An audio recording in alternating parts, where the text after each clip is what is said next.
অগ্নিকে মানাতে সকলে সাহায্য করে কথাকে। বিস্তারিত জানতে সম্পূর্ণ ভিডিও লাইক দিয়ে দেখতে থাকুন। কথা বেঁচে আছে সেটা গোপন করার জন্য অগ্নি অভিমান করে কথার ওপর। তাই অগ্নি যখন হাতে আঘাত পায় তখন কথা চুন হলুদ বানিয়ে জুনির হাত দিয়ে অগ্নির কাছে পাঠালে অগ্নি বুঝতে পেরে হলুদের বাটিটা ছুঁড়ে ফেলে দেয়। এতে কথা খুব কষ্ট পায়, তাই আর অগ্নির কাছে যাবে না বলে ঠিক করে, যতদিন না পর্যন্ত অগ্নির রাগ কমে। কিন্তু কায়দা কানুন সকলে কথার কাছে যেয়ে বলে অগ্নির সাথে একা কথা বলতে। কিন্তু কথা বলে আমি গেলে ওনার রাগ কমবে না, বরং বেড়ে যাবে। তোমরা তো সব জানো। তখন নীলাদ্রি বলে পাচক মশাই রাগ ঠিক কমে যাবে, তুই চিন্তা করিস না।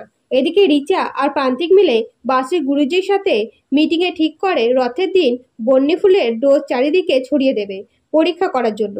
সেই কথায় একটা কাগজে লেখা ছিল সুরঙ্গের ভেতরে। সেই কাগজটাই কথা সুরঙ্গের ভেতরে পায়। সাথে সাথে কথা যে লকেট পেয়েছিল সুরঙ্গের মধ্যে, সেটা যে রিচার বুঝতে পেরে যায় কথা। তাই রিচার ব্যাপারে খোঁজ নিতে বলে প্রত্যেককে। এরপরে কথা অগ্নির বাবার রুমে যায় এটা জানার জন্য যে অগ্নির বাবা কিভাবে বন্যি ফুলের সাথে জড়িয়ে রয়েছে, আর ওই মহিলাটাই বা কে।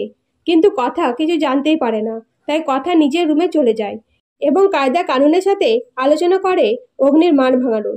তখন সকলে একের পর এক প্ল্যান চিন্তা করতে থাকে। ঠিক সেই সময় অগ্নিভয় এসে উপস্থিত হতেই সকলে চুপ করে যায়। তখন অগ্নি সকলের সামনে কথাকে দেখে সেখান থেকে রেগে চলে যেতে গেলে কথা বাধা দেয় আর বোঝানোর চেষ্টা করে, কিন্তু অগ্নি কোনো কথা না বলে সেখান থেকে চলে যায়।